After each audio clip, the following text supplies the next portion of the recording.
Hi all and welcome back to Labsplained. I'm your host Anantpal Matharoo, and today we will do our best to understand the beauty behind a device known as a centrifuge, especially in relation to the way it was formed and developed throughout history, the physics concepts which make it do what it does, the societal benefits it creates, the environmental impact it has, and the technological potential it delivers. I was first properly introduced to these rotating devices while investigating a societal application for my circular motion lab.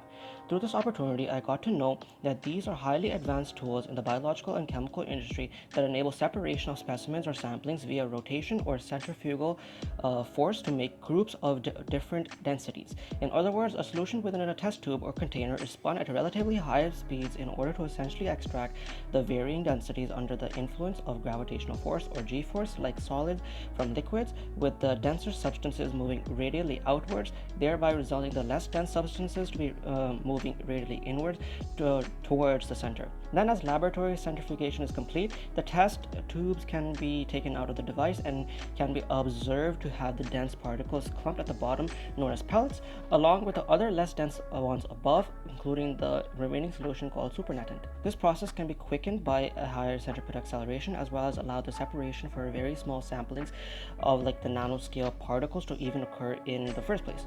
Centrifuges are typically associated with centripetal acceleration relative to the actual gravitational acceleration too. There have even been variations of centrifuges built so large to literally have humans as the test tubes for a simulation of acceleration larger than Earth's gravity for astronaut tolerance. Besides the space missions, centrifuges are also used for the separation of single cell suspensions such as bacteria, viruses, and blood cells from a liquid medium, and the separation of macromolecules such as DNA and protein from a solution. There are multiple types of centrifuges available, which can be classified by intended use or by rotor design. Nevertheless, the most common rotors in laboratory centrifugation are either fixed angle or swing bucket rotors. Fixed angle centrifuges are designed to hold the sample containers at a constant angle relative to the central axis. Therefore, this allows for a lack of moving parts in the rotor, inadvertently causing lower metal stress and elongated product lifetime.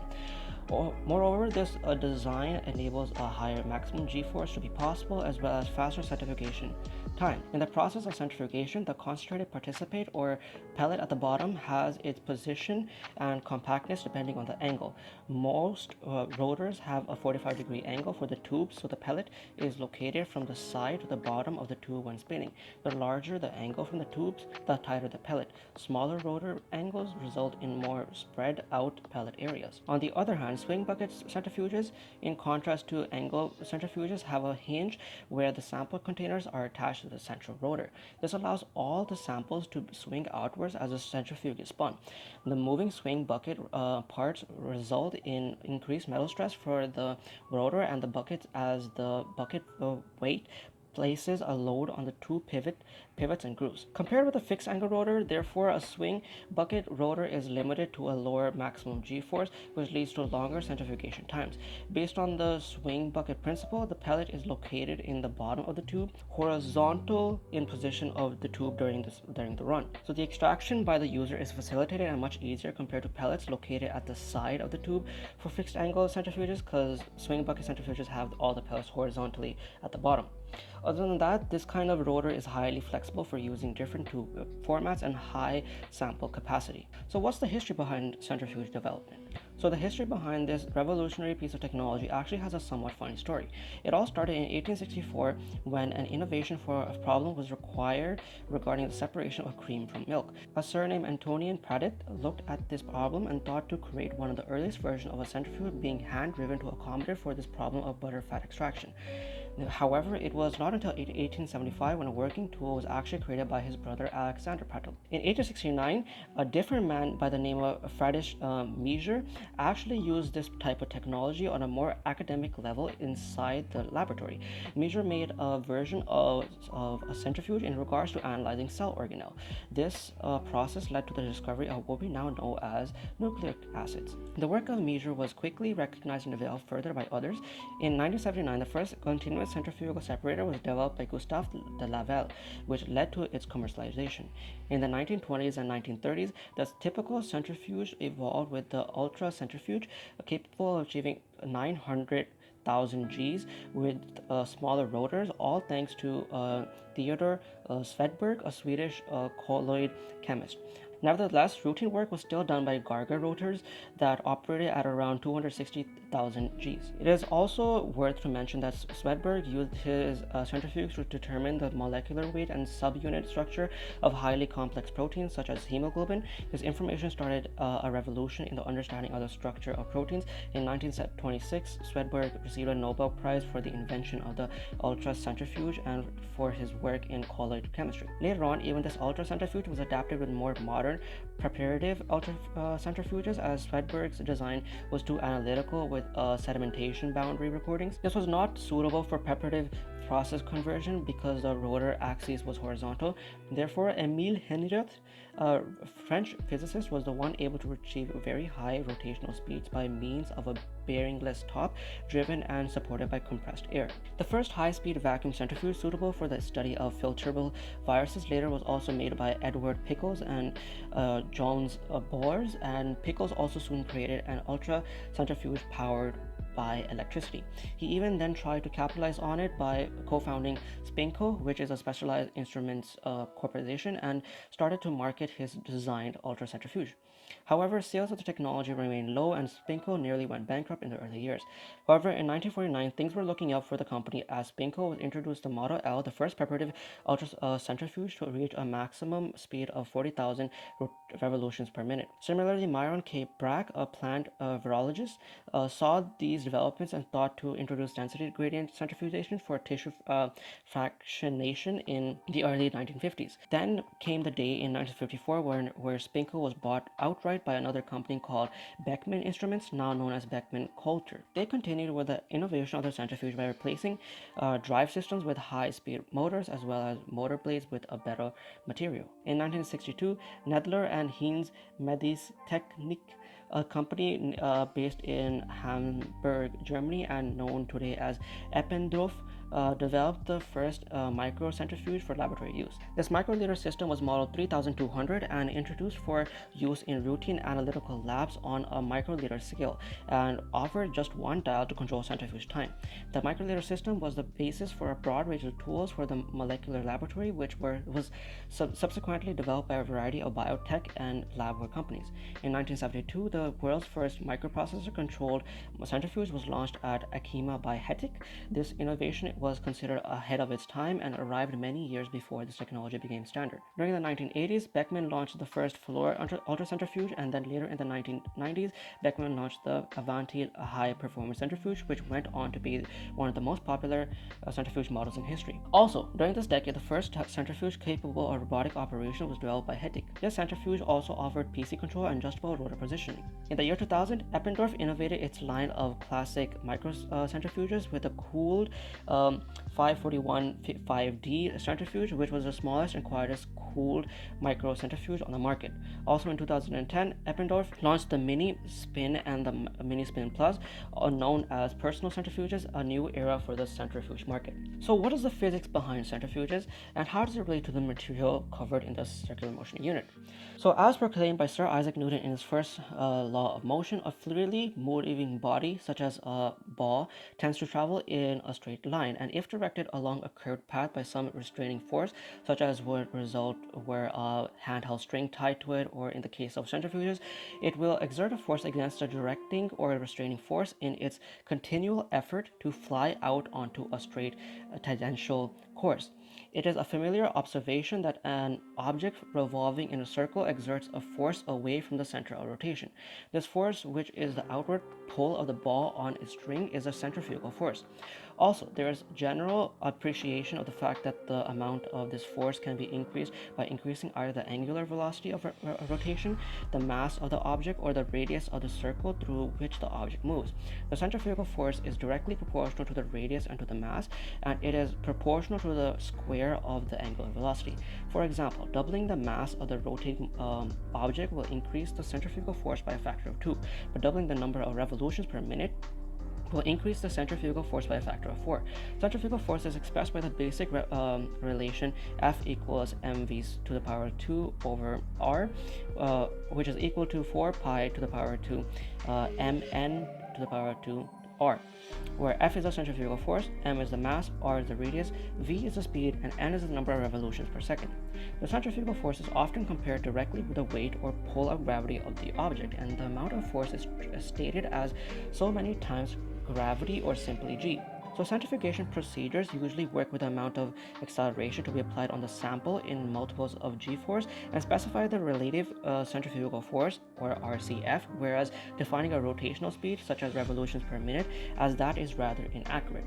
As a side note, g-force is formally known as a value of how many times greater this force is to the force of gravity.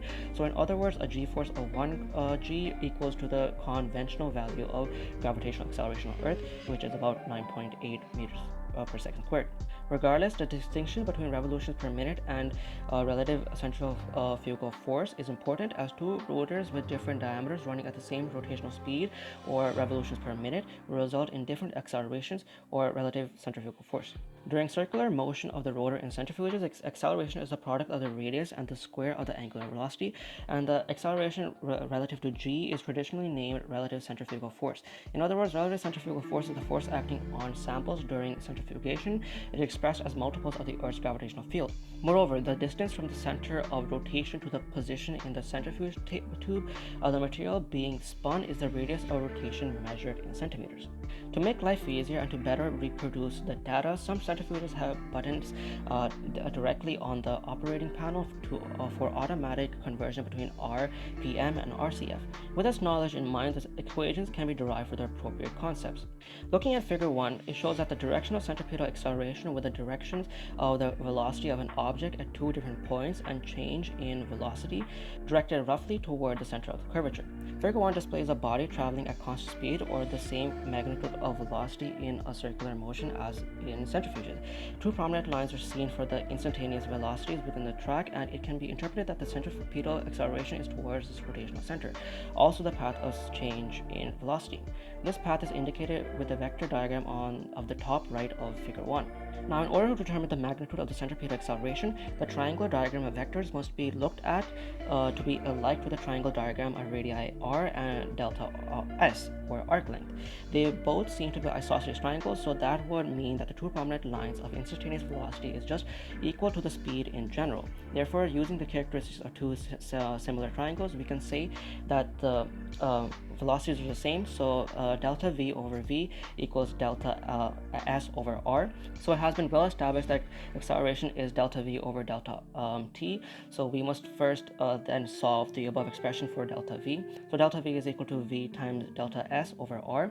So if we divide both sides by delta t, then we will get the end result as delta v over delta t equal to delta v over r times delta s over delta t.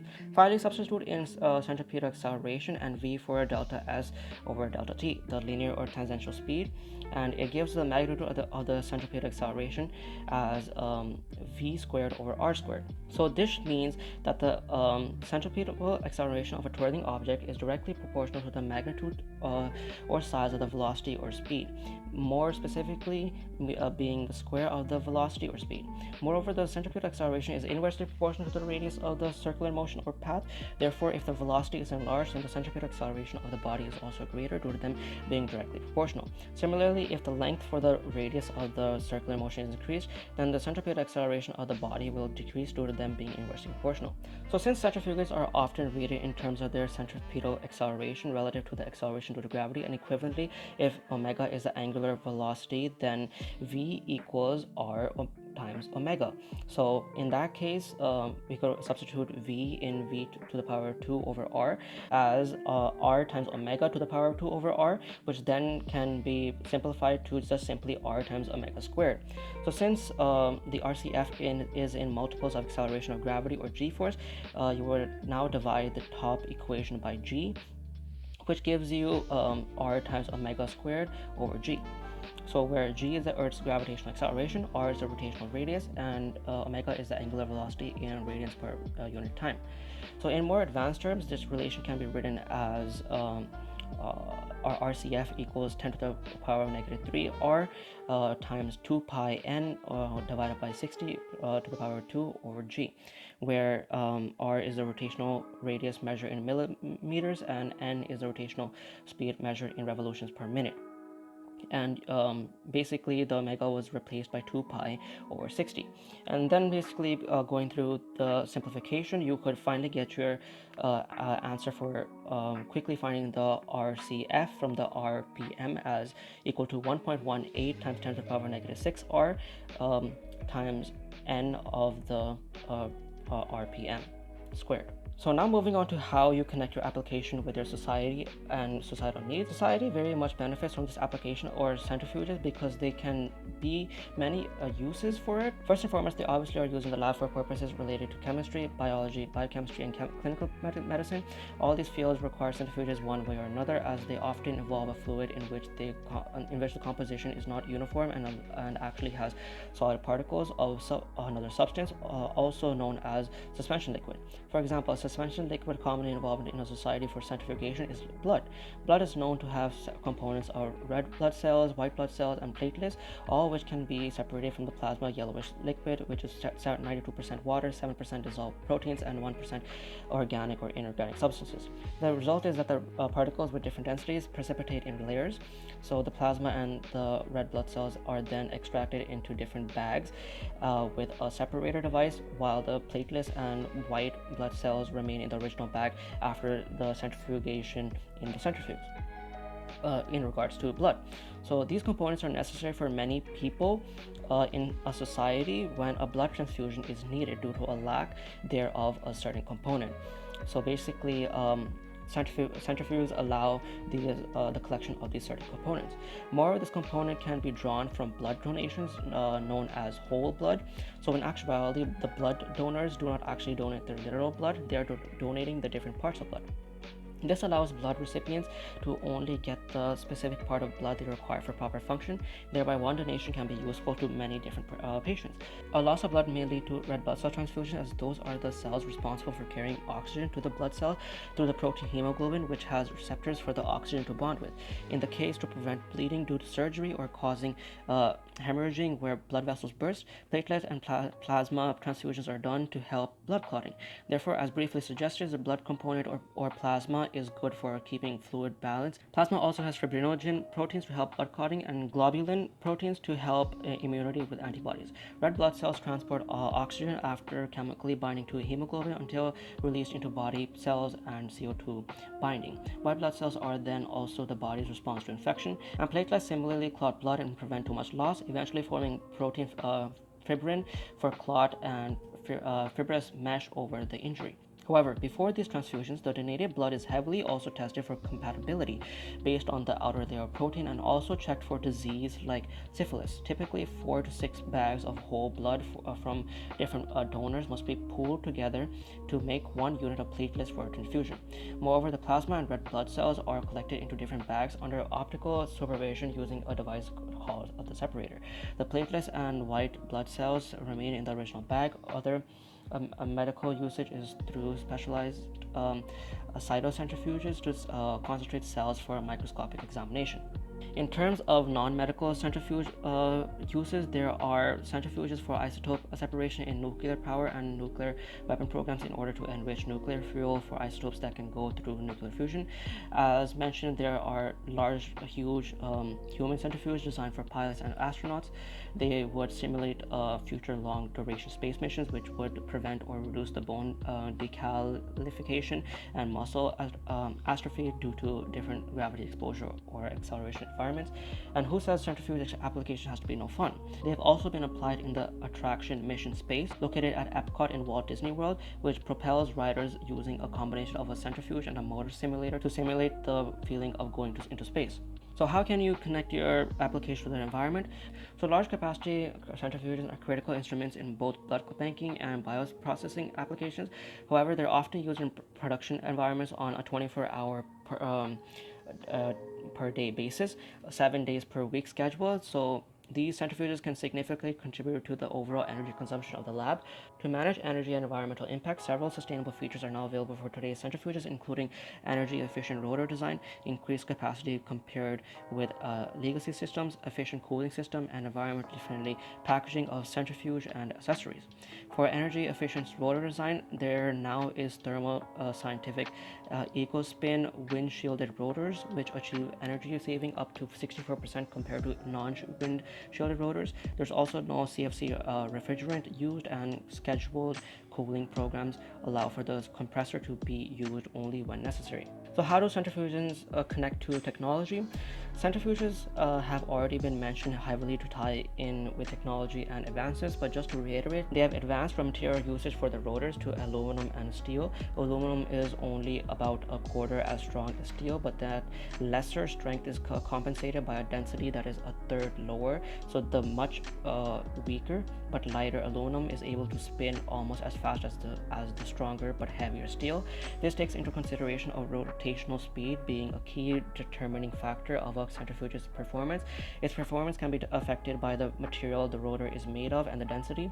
Moreover, this technology of rotors needs another critical technology of high precision machining for proper balancing of the rotors. This means that its total mass be so distributed about the axis of rotation that the resultant of the elemental forces is zero. This especially becomes a requirement when it has very high speeds and when one would want to minimize the vibration and strain on the shaft and bearings. The rotor is usually driven about a fixed axis by an electric motor or by an air turbine in some high-speed machines. High-speed, low wear, and low friction bearings are also essential pieces of technology associated with centrifuges. Centrifuges also connect to technology in the aspect of standard features like processes for cooling, programming, automatic imbalance detection, noise reduction, and changeable rotor systems. Vacuum systems have also been added to modern centrifuges to reduce friction and maintain temperature control. The development of other tools, such as electron microscopes, have allowed researchers to better examine and investigate the particles being centrifuged. With research into proteins and cell nucleic matter becoming more and more important and gaining pace all the time, the centrifuge will continue to be a vital piece of laboratory equipment for the foreseeable future. In terms of identifying areas for further research and what can be developed further, solar-based centrifuges can be developed to even allow more energy saving and less footprint, as fossil fuels would not have to be burned as much to provide the necessary electricity. Burning fossil fuels would be bad because they release greenhouse gases, which inevitably are capable of disturbing climate conditions. This can then lead to a domino effect of more foreign invasive species surviving in colder conditions, unmatched population growth cycles, and habitat loss. So that basically concludes my discussion on centrifuges. Thank you for listening.